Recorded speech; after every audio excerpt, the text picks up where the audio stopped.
कुंभ में ये जो घटना घटी, भीड़ बहुत थी, इसके अलावा, इस तर्क के अलावा कि भाई बहुत ज्यादा भीड़ थी, इस तर्क के अलावा मूल कारण आप क्या मानते हैं?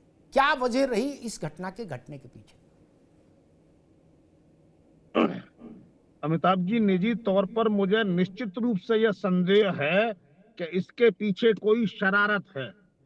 पिछले कई दिनों से कुंभ चल रहा है, किसी एक व्यक्ति ने, मेरी निजी जानकारी और मीडिया में तमाम संपर्क के बावजूद, किसी एक व्यक्ति ने अगर ये कहा हो कि ये कमी थी या ये व्यवस्था नहीं थी या हमको ये परेशानी हुई, सिवाय ये कि हमको पैदल चलना पड़ा, कोई दिक्कत नहीं थी। इसलिए मैं किसी हालत में ये मानने को तैयार नहीं कि कुंभ में व्यवस्था की कोई कमी थी। देखिए, भगदड़ तो अगर 2000 लोगों की एक मीटिंग हो, कोई शादी हो, और वहां भी अगर हल्की सी चिंगारी हो जाए, आग लग जाए, या चलो चलो भागो भागो भागो, तो भगदड़ मच जाती है, 2-4 लोग वहां भी मर सकते हैं। और यहाँ पे तो इस तरह की खबरें अभी रिपोर्ट में मैंने सुनी कि लाल झंडा लिए कुछ लोगों ने कहा भागो भागो। अभी कुछ दिन पहले आपको याद होगा कि एक ट्रेन में एक चाय वाले ने, जिसका नाम पता नहीं क्या था, उसने कहा भागो भागो, आग लग गई, और लोग उतर उतर के ट्रेन से कूदने लगे और सामने की गाड़ी से वो कटने लगे, 12 लोग मारे गए। तो अब मुझे ऐसा लगता है कि बिना इस तरह के आपराधिक षड्यंत्र के ये संभव ही नहीं है। और जिस तरीके से विरोधी पार्टियां इस पर तैयार होकर रिएक्शन दे रही हैं, ऐसा लग रहा है मानो लाश नोचकर खाने वाले लोग काम कर रहे हैं। ऐसा लग रहा है लाशों पर राजनीति करने के लिए। अभी रुकना होगा, मैं बरखा त्रेन के पास चलूंगा। बरखा त्रेन, यही प्रश्न, आपकी विजडम क्या कहती है, आपकी समझ क्या कहती है, क्या कारण हो रहा होगा इसके पीछे? भीड़ बहुत है, इसको हटा दीजिए, इसलिए मैंने इस पर को हटा दिया। सामान्यतः सब लोग ये कह रहे भीड़ बहुत, मैंने इसलिए हटाया। कुंभ में भीड़ नहीं होगी तो कहां होगी? भीड़ अप्रत्याशित कभी नहीं थी, प्रत्याशित है, भीड़ प्रत्याशित है, और भीड़ है, जनता आ रही है, हम इससे आह्लादित भी हैं। यह कुंभ का सौंदर्य है, ये कुंभ की महिमा है कि लोग आ रहे हैं। ऐसा थोड़े ना कि 16 किलोमीटर क्षेत्र में मेला लगाया और बाद 10 लोग घूम रहे। 10 से 12 करोड़ लोग मौनी अमावस्या को आएंगे, ये एक सरकारी आकलन था, इसलिए मैं उस बहस में नहीं जाऊंगा कि ज्यादा भीड़। उसके अलावा आपको क्या लगता है कि व्हाट इज द रीजन, क्या हो सकता है उस भगदड़ के पीछे? अमिताभ जी, कुंभ में आपने बिल्कुल सही कहा, कुंभ में नहीं लोग आएंगे तो कहां जाएंगे? तो भीड़ पे कोई प्रश्न कतई कभी करना ही नहीं चाहिए। और जो श्रद्धा है हमारे देश में, जिन लोगों को इस पे श्रद्धा है कुंभ पे, वही जा रहे थे। और पूरे विश्व में कुंभ के बारे में जानकारी थी लोगों को, और पूरे विश्व से यहाँ पे लोग आ रहे थे, अपनी स्वेच्छा से आ रहे थे। मैं खुद अभी प्रयागराज गई थी और बहुत ही अच्छा इंतजाम था। मैंने ये कुंभ नहीं, मैंने और बहुत सारे कुंभ देखे हुए हैं, क्योंकि मैं प्रयागराज से ही हूँ, और मैंने हर बार कुंभ में देखा है किस तरीके से इंतजाम देखे हैं। लेकिन इस बार बहुत ज्यादा इंतजाम हैं, और ये पूरा एक षड्यंत्र दिखता है कि कोई चीज, इतनी अच्छी व्यवस्था, सब कुछ इतना स्मूथ कैसे चल रहा था। तो कोई बहुत बड़ी कॉन्स्पिरेसी लगती है मुझे, थे जो चाहते थे कि ये कैसे इतना अच्छा हो सकता है। आयोजक इतने हिंदू भाई यहाँ पर कैसे इकट्ठा हो गए, कैसे स्नान कर रहे हैं, इतनी अच्छी प्यार से कैसे ये पूरा संचालन हो रहा है। आखिर योगी जी को इतना श्रेय ना मिले, या योगी जी की टीम, योगी जी अकेले तो है नहीं, पूरी टीम काम करती है, उस टीम को कैसे श्रेय मिल जाए इतने बड़े कुंभ का जो है। तो इसको खराब करने के लिए, इसका नाम खराब करने के लिए, इसे कलंकित करने के लिए ये षड्यंत्र रचा गया। क्योंकि मेरी वहां पर स्थानीय लोगों से भी बात हुई है, और कई लोगों ने ये बोला है कि कुछ लड़के धक्का मार रहे थे, जिनके हाथ में लाल झंडे उन्होंने देखे, और वो लड़के बहुत तेजी से गाड़ियां तक अंदर लेके आए थे और गाड़ियां भी चला रहे थे, और बड़े ट्रेंड लड़के थे। तो ये लड़कों को चिन्हित करना पड़ेगा। और ऑलरेडी एक गठन हो गया है समिति का। 25 लाख का मुआवजा जो उन्होंने दिया, जो अखिलेश जी कह रहे कम है, अखिलेश जी कह रहे कम है, पहली बात तो वो दे दे, वो भी दे सकते हैं, ऐसा तो कुछ नहीं है कि वो नहीं दे सकते। वो अपनी तरफ से 25 नहीं 50 लाख दे दे। दूसरी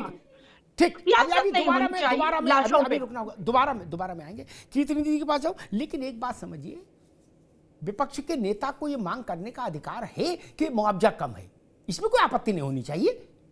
या अखिलेश जी को अधिकार है जनता ने उनको भी चुनकर भेजा है, इसलिए ये नहीं, ये ठीक नहीं कि आप दे दे, वो दें उनकी मर्जी, लेकिन मांग करने का अधिकार तो है, उनका भी है, हमारा भी है, आपका भी है। लोकतंत्र का यही सौंदर्य है, इस सौंदर्य को बनाए रखिए। कीर्ति निधि जी, क्या इस भगदड़ के पीछे कोई षड्यंत्र, कोई साजिश, कोई डिजाइन दिखती है? क्योंकि उसके समर्थन में वीडियो आए हैं, है ना, वहीं के लोगों के जो उस वक्त वहां मौजूद थे, स्त्री पुरुष वृद्ध सब, और उन्होंने जो कुछ कहने की कोशिश की है वो एक धुंध का निर्माण होता है जिसमें लगता है कि कहीं कुछ इसके पीछे फिशी है, कहीं कुछ उलझा हुआ है।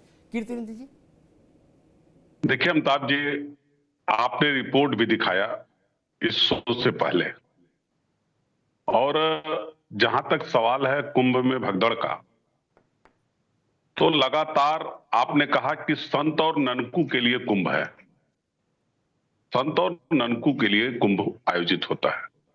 लेकिन माननीय मुख्यमंत्री जी, उत्तर प्रदेश की सरकार के तमाम मंत्रीगण पूरे देश भर में किसी भी ननकू को निमंत्रण देने नहीं गए थे। जितने वीआईपी कल्चर के लोग थे, राज्यों के मुख्यमंत्री थे, बड़े व्यापारी थे, बड़े कलाकार थे, इनको आमंत्रण दिया था। किसी ननकू को उत्तर प्रदेश की सरकार ने आमंत्रण नहीं दिया था। ये ननकू के, पलटू के, खदेरू के आस्था का केंद्र है कुंभ। जो लोग आस्था से गए थे, और सरकार ने स्वीकार किया था कि 10 करोड़ लोग मौनी अमावस्या के दिन स्नान करेंगे, तो सरकार को भी उसका प्रॉपर इंतजाम करना चाहिए। एक सड़क को खाली रखना, दूसरे सड़क पे भीड़ का दबाव होना, एक सड़क को वीआईपी कल्चर के लिए सुरक्षित रखना, ये कहीं न कहीं इस तरीके की घटना को जन्म देता। और जहां तक हमारी बहन कह रही थी कि अखिलेश जी दे दे, कीर्ति भाई एक मिनट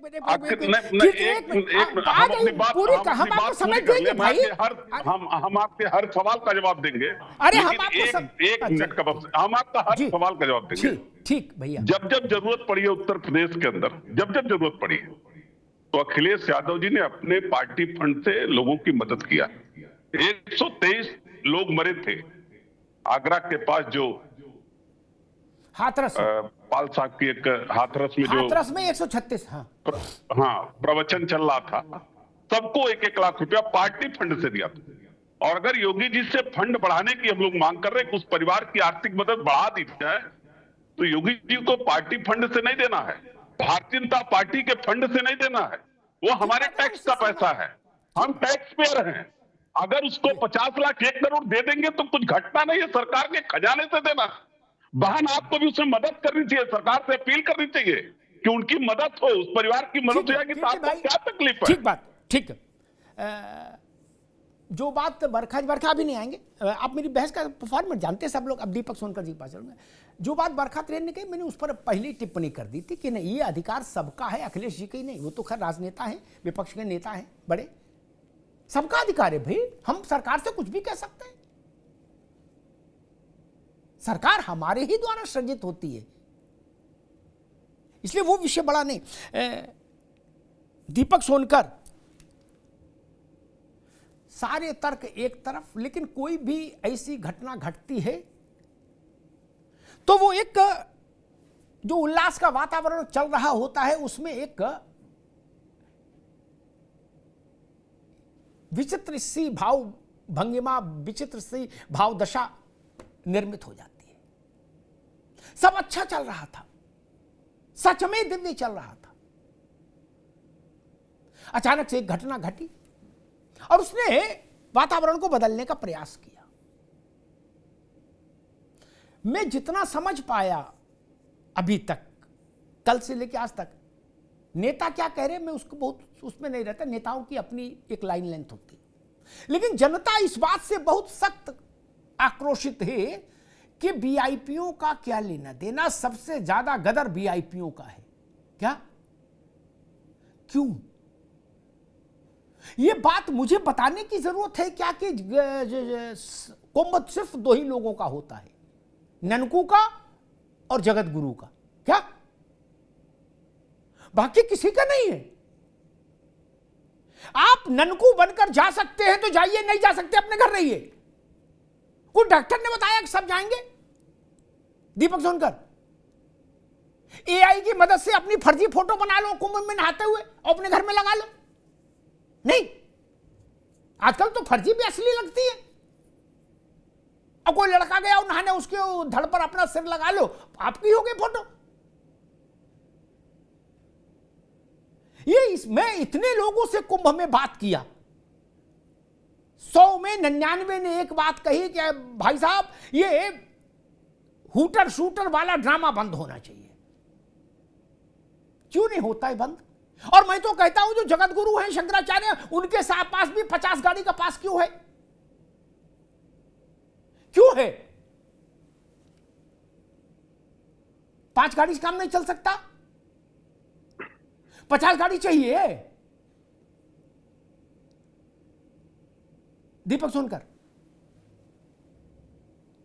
देखिए अमिताभ जी, जो बात आपने कही वीआईपी कल्चर की, जिस तरीके से जो मौनी अमावस्या के दिन घटना हुई, जो लोग मृतक हुए उनके परिवार के साथ पूरी सहानुभूति के साथ बड़ी हृदय विदारक घटना है, और जो लोग अभी अस्वस्थ हैं वो जल्द स्वस्थ होंगे, इसकी चिंता लगातार सरकार कर रही है। मगर बात वीआईपी कल्चर की है, हर एक व्यवस्था को, जो व्यवस्थाएं ठीक थी उसको और अच्छे प्रकार से ठीक किया जाए। इस वीआईपी कल्चर की व्यवस्था को भी खत्म करने का कार्य किया गया है, और निश्चित तौर पर नो व्हीकल जोन, कोई भी गाड़ी ना जाए, इस प्रकार की भी व्यवस्था करिए। जो व्यवस्था चूक गई थी उस व्यवस्था को भी पूर्ण किया है कि अभी कई शाही स्नान बच चुके हैं, और इस तरीके से लगातार उस व्यवस्था को बनाने का कार्य किया है।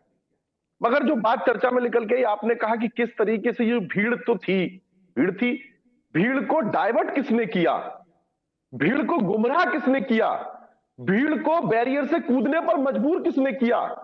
और ये कोई पहला कार्यक्रम नहीं है अमिताभ जी, जो हिंदू संस्कृति का पहला कार्यक्रम नहीं है, संतों का पहला कार्यक्रम नहीं है जिस कार्यक्रम पे लगातार उंगली ना उठाई गई हो। विपक्ष का हमेशा से यह मुद्दा रहा है, अगर भगवान राम का मंदिर बनता है तो उस पर सवाल खड़ा करते हैं, काशी विश्वनाथ कॉरिडोर बनता है तो उस पर सवाल खड़ा करते हैं, अगर भव्य दिव्य और कुंभ का कार्यक्रम चलता है तो उस पर सवाल खड़ा करते हैं, ये संतों पर सवाल खड़ा करते हैं, ये हिंदू परंपरा पर सवाल खड़ा करते हैं। पहली बात तो ये निश्चित रूप से कहीं जो चूक रही होगी या अफवाह के कारण से जो भगदड़ हुई, उसके बावजूद भी, इतनी संख्या के बावजूद भी उस कार्यक्रम को सुचारू रूप से चलाना, जो एक व्यवस्था बनी हुई थी, जो एक कार्यक्रम था मौनी अमावस्या के दिन सारे अखाड़ों को उसमें स्नान करना था, वो पूरे दिन वही प्रक्रिया बराबर रही और उसको पूरी व्यवस्थित तरीके से चलाने का काम प्रशासन ने और लगातार करने का कार्य किया। निश्चित तौर पर अभी जो व्यवस्थाएं छूटी उसमें और एडवांस कैसे किया जाए, हर व्यवस्था को पूर्ति देखते हुए कैसे श्रद्धालुओं की हर इच्छा को पूर्ण करने के लिए कार्य किया जाए, लगातार सरकार उस पर काम करे। और सरकार ने यह भी तय किया है, जो न्यायिक आयोग जांच कमेटी है वो ये भी तय करेगी कि जो वीडियो में लोग दिख रहे थे, जो झंडा लेके कूद रहे थे, जो बैरियर में कूद रहे थे, वो लोग कौन थे, उसकी पहचान कौन थी, उनको लाने वाले कौन थे, उनको भड़काने वाले कौन थे, और लगातार इस धर्म के नाम पर राजनीति कौन कर रहा है, इस धर्म के नाम पर लोगों के आस्था के साथ खिलवाड़ कौन कर रहा है, उनके साथ भी कार्रवाई होगी।